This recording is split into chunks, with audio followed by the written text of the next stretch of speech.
करके ही करनी चाहिए।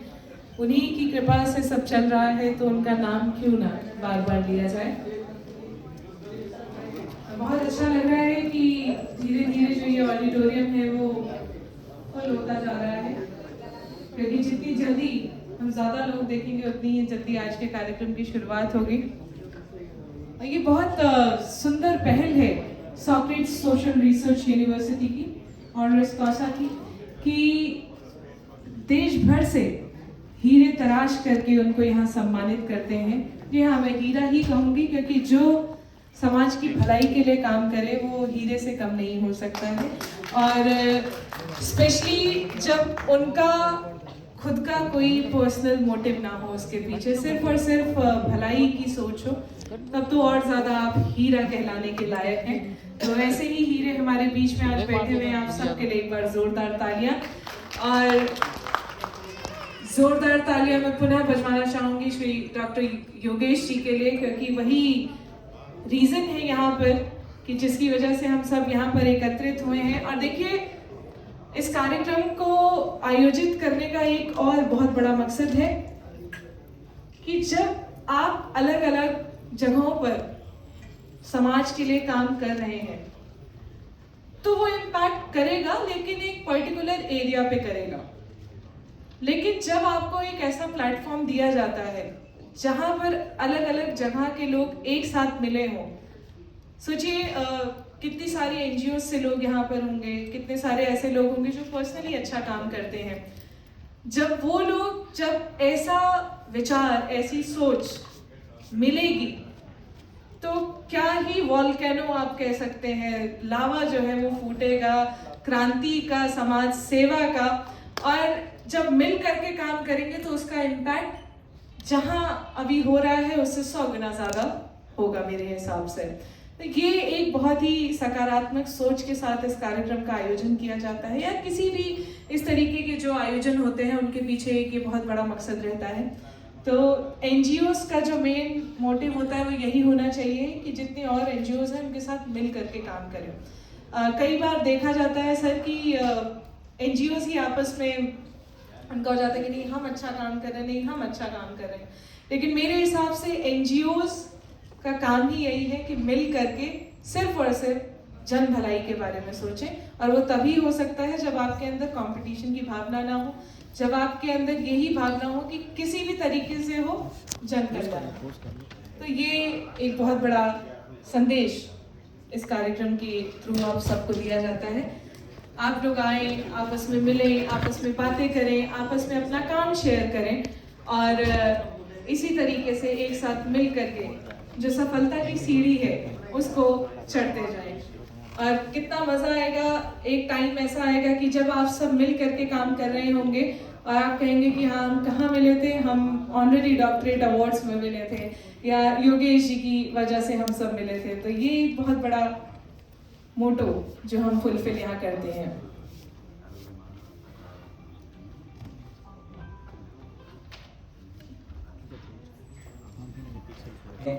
अभिनंदन करें।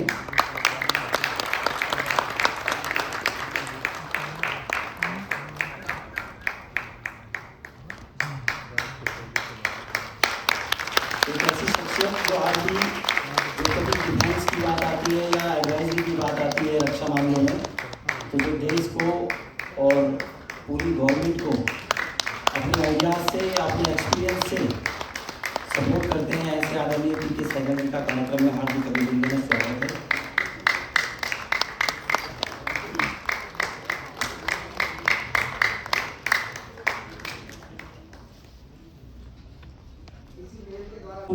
मैं आदरणीय पीके सहगल से निवेदन करूंगा कि आप मंच पर आएं और अपने अनुभव और आशीर्वाद से 2 मिनट का हमें उद्बोधन करते हुए हमें अपना आशीर्वाद प्रदान करें। आदरणीय पीके Sehgal.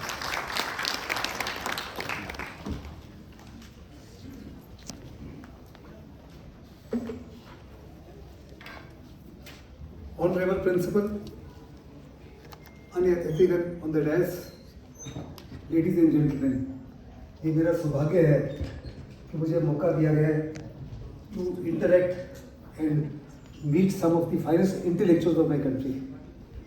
Your contribution to strengthening India has been truly immense, and I'm very grateful that the Socrates Research University has decided to honor each one of you. We are extremely proud of you, और हमको पक्का यकीन है कि आपकी contribution जो है इस देश को और मजबूती प्रदान करेगी। बिल्कुल इसी वजह जैसे हिंदुस्तान की आर्मी ने अभी रिसेंट ऑपरेशन सिंदूर में देश को प्रदान किया है। मैं बताना चाहता हूँ कि ऑपरेशन सिंदूर में हिंदुस्तान की तरफ से जो टोटल एक्शन था वो 48 मिनट्स। पहले हमने 25 मिनट के अंदर 9 आतंकवाद के गढ़ों को बर्बाद किया, और जब पाकिस्तान ने रिटेलिएट किया 700 से 1000 ड्रोन फायर किए हमारे खिलाफ, कई मिसाइल लगे, कई हवाई जहाज़ों को। हमारे एयर डिफेंस ने 100% उन ड्रोन्स को, उन मिसाइल्स को और उनके हवाई जहाज़ों को मार गिराया। और उसके बाद हमने जो कार्रवाई की 9th 10th को, वो केवल 23 मिनट्स की थी। 23 मिनट्स में हिंदुस्तान ने पाकिस्तान के 11 मेजर एयर बेसेस को ध्वस्त किया और पाकिस्तान के घुटने टिक गए। पाकिस्तान भरा अमेरिका के वास्ते, दुनिया के वास्ते कि हमको हिंदुस्तान की मार से चाहिए, और हिंदुस्तान ने साफ तौर पे कहा कि हम आपको छोड़ देंगे, माफ़ कर देंगे, अगर आपके जरूर हिंदुस्तान के जरूर से कुछ बातचीत करेंगे।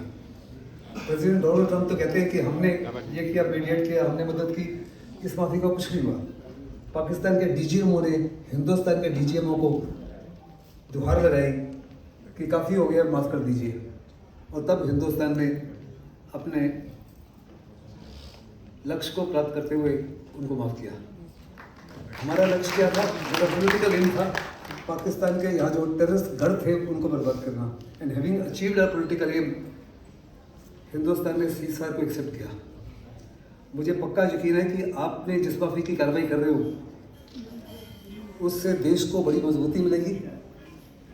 हमारे वैज्ञानिक जो हैं वो इस माफ़ी के कार्य कर रहे हैं जिससे दुनिया देख के दंग रह गई है। इजराइल का आयरन डोम सिस्टम पूरी दुनिया में मशहूर था, लेकिन हिंदुस्तान के आकाश तीर ने जो कर दिखाया, वास्तव में उस माफी का सिस्टम ना तो अमेरिका के पास है, ना रशिया के पास है, ना चाइना के पास है, और ना ही इजराइल के पास है। कोई भी देश, आज तक दुनिया में एक भी देश ऐसा नहीं है जिसने 100% ड्रोन्स को या मिसाइल्स को या हवाई जहाज़ों को विफल किया हो। हिंदुस्तान केवल ऐसा देश है। ये आप लोगों की वजह से हुआ है। बड़ा लाजमी है कि हम R&D में, रिसर्च एंड डेवलपमेंट में केवल 0.75% अपना GDP लगा रहे हैं, जबकि चाइना या अमेरिका जो है तकरीबन 3.5% से के करीब लगा रहा है। अभी बड़ा लाजमी है कि हम भी अपने R&D में और कोशिश करें, अपने डिफेंस बजट को और मजबूत करें। हमको प्रेजेंट रेडी होना चाहिए, ना कि फ्यूचर रेडी। कुछ दिन पहले हमारे एयर चीफ ने CII में बातचीत करते हुए कहा कि पाकिस्तान के, चाइना के पास में तो 5th जनरेशन हवाई जहाज़ है, 6th जनरेशन भी अनफोल्ड हो रहे हैं, और वो पाकिस्तान को भी 5th जनरेशन देने जा रहे हैं। हम कह रहे हैं हमारा आमका जो है वो 2035 तक मास प्रोड्यूस होगा। क्या हम यकीन कर सकते हैं कि हमारे जो दुश्मन देश है हमको समय देंगे to close the gap? You have to be present ready, not a future ready. और उसके लिए आप लोगों का योगदान है, खास करके इतने बड़े पैमाने पर जो इंटेलेक्चुअल यहाँ बैठे हैं, जिनको आज ऑनर किया जा रहा है, आपका योगदान जो है देश के लिए बहुत ही अहम होगा। My salutation to each one of you, and my also salutation to these two beautiful MCs, Shivani and Vandana, who kept us riveted to our seats while we were settling down. Thank you very much. धन्यवाद। सर्वप्रथम तो आप दोनों आदमी को बहुत बहुत congratulation, जो आपने सर्वोत्तम डिग्री को हासिल कर लिया है। कैसा लग रहा है आज? बहुत अच्छा लग रहा है और बहुत अचीवमेंट वाली फीलिंग आ रही है जी। और बहुत thank you to SSR university first of all, because समाज में इतना टैलेंट को मे भी कहीं ना कहीं, अभी हम अंदर सुन ही रहे थे, तो कहीं ना कहीं निगलेक्ट कर दिया जाता है, एंड यहाँ पे उस चीज़ को एक्नॉलेज किया जा रहा है। That is a very good thing and we are really blessed. Thank you so much. कितना समय लगा लगभग इसको प्राप्त करने में आपको? मैंने तो आई स्टार्टेड जब मैं 14 साल का था, तब से ही जर्नी शुरू ही करी हुई है। एंड एकदम से जैसे यूनिवर्सिटी के बारे में सुना, उन्होंने पूरा काम देखा और उसको फिर नहीं, इस डिग्री को, डॉक्टरेट की डिग्री को हासिल करने में कितना समय लगा? जी मुझे तो, मैंने लॉ किया है, मुझे 5 साल, फिर उसके बाद मैंने LLM किया, फिर मैंने बुक लिखी और अब अभी मेरा एक NGO न्यायत्री फाउंडेशन है, मैं उसको रन कर रही हूँ। तो लगभग 7-8 में भी 9 साल लग मुझे भी गए। 10-12 साल। जी, तो मैम देखिए, आप तो पढ़ाई लिखाई की प्रकाष्ठा को प्राप्त कर चुकी हैं, तो इससे क्या आपको मनोबल मिलेगा और समाज को क्या बेनिफिट बहुत पहुंचाएंगे? ज़्यादा मोटिवेशन मिलेगा because after so many research, after so many years of education, उसके बाद अगर एक डॉक्टरेट की डिग्री होती है तो कहीं ना कहीं आपको चीज़ें करने में इजी हो जाता है, आपको मोटिवेशन मिलता है, समाज आपको उस तरीके से देखने लग जाता है। तो ये कहीं ना कहीं हमें वो कैटलिस्ट की तरह काम करेगा, एक पुश देगा कि हम समाज में और भी बेहतर काम कर सकें। चलिए, बहुत बहुत बधाई आपको। शुक्रिया। Thank you so much. लग रहा है आज आपको, कैसा लग रहा है? थोड़ा सा ओपिनियन दें। नहीं, बहुत बढ़िया सा डॉक्टर अवार्ड, बहुत बड़ी डिग्री है। जी, इस कौन सी पर्टिकुलर क्षेत्र में आपने शोध करी? अकाउंट्स में। अकाउंट्स आई एम में। चार्टर्ड अकाउंटेंट, मैं CA हूँ, साथ साथ एडवोकेट भी हूँ मैं, अकाउंट्स के लिए। जी, तो कितने साल लगे लगभग सर इसमें? तकरीबन 6.5 साल के आसपास, 6-6.5 साल। 6.5 साल। आपकी मैडम है? ये भी PhD होल्डर है। ये भी PhD हैं? Management। अरे वाह वाह, दोनों आदमी तो पहले से आप थी, अभी इनको मिला है। यस, मेरा 2021 जी, और ये जो छोटे छोटे बच्चे हैं, ये भी कल को PhD तक जाएंगे बेटा आप लोग? PhD में नहीं करवाऊंगी। नहीं जाएंगे, क्यों? ये IAS ऑफिसर बना। अच्छा, चलिए, IAS ऑफिसर बनेगा। चलिए, बहुत बहुत ब्लेसिंग आपको, बहुत बहुत आपको कांग्रेचुलेसन।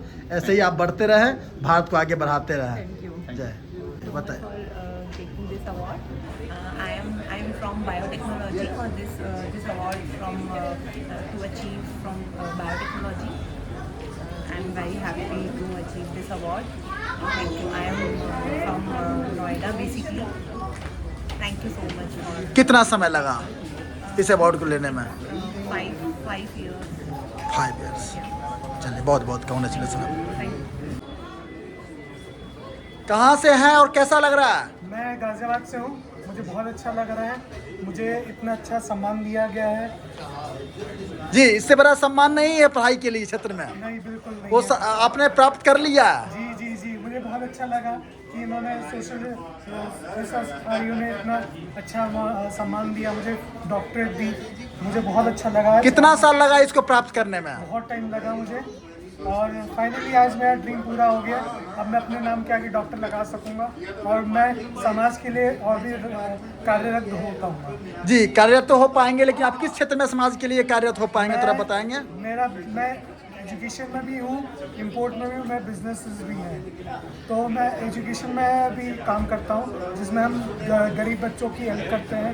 उनको बच्चे बहुत कंफ्यूज रहते हैं कि पढ़ाई क्या है, तो हम उनको फ्री काउंसलिंग ये सब प्रोवाइड कराते हैं, उनको राह दिखाते हैं। बहुत और बहुत मैं बढ़िया। इंपोर्ट का भी काम है और भी काम है। बहुत बढ़िया। ये आपकी जी, मेरी सिस्टर है। सिस्टर है। कैसा लग रहा है आपको?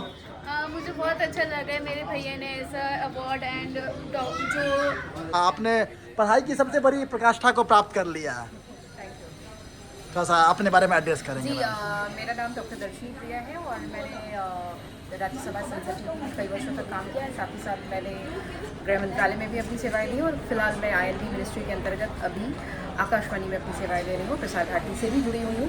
आज कर्मशील अवार्ड आयोजित किया जा रहा है, जहाँ देश भर के चुनिंदा लोगों को, अलग अलग क्षेत्र में काम करने वाले लोगों को सम्मानित किया जा रहा है। बेहद ही उत्साहित करने वाला और बहुत ही स्फूर्तिदायक है, क्योंकि यहाँ पे अलग अलग क्षेत्र के लोग आ रहे हैं और उन्हें न केवल इस सराहना के जरिए और भी आगे बढ़ने का एक रीइंफोर्समेंट किया जा रहा है, बल्कि उन्हें और भी इस तरह की प्रेरणा देकर उन्हें समाज में कुछ बेहतर करने की दिशा की ओर अग्रसर भी किया जा रहा है। मैं बहुत खुश भी हूँ और उन सभी युवाओं को, उन सभी कर्मशीलों को जिन्होंने अपने क्षेत्र में बहुत अच्छा काम किया है और बेहतर करने की अपेक्षा उनसे की जाती है, वे आगे और भी बढ़ें और बहुत सुंदर कार्य के साथ देश की, इस राष्ट्र की प्रगति में अपना योगदान दें, सहयोग दें। और जिस तरह से देश सर्वशक्तिमान बनने की दिशा में अग्रसर हो रहा है, ठीक उसी तरह हमारे जैसे, आपके जैसे सभी कर्मशील इस दिशा में अग्रसर हों और एक साथ कदम मिलाकर राष्ट्र के प्रति अपना समर्पण करें। थैंक यू, धन्यवाद। जी, my name is Ajay Verma. जी, साथ में बोलो। My name is Ajay Verma and I am from the hospitality. So I got the award for the hospitality I have done. done for the charity, and then so many for the socializing and everything that I'm involved for last 35-40 years now. So we are involved with so much social worker also to look after the orphanage and some other people that we provide so many things, and then I thank you very much for that. जी The university to give me the award. Thank you very much. जी ma'am है ये आपके साथ, मैं मेरी तो दोनों आदमी को मिल गया? नहीं, वाइफ है मेरी, तो शी सपोर्टिंग मी. नहीं अवार्ड दोनों को मिला है ना, दोनों को ही मिला है डिग्री ना। जी मैम आपको किस क्षेत्र में मिला है? एजुकेशन में.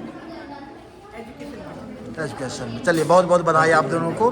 ठीक है, ऐसे ही आप बढ़ते रहे, भारत को आगे बढ़ाते रहे। Thank you very much.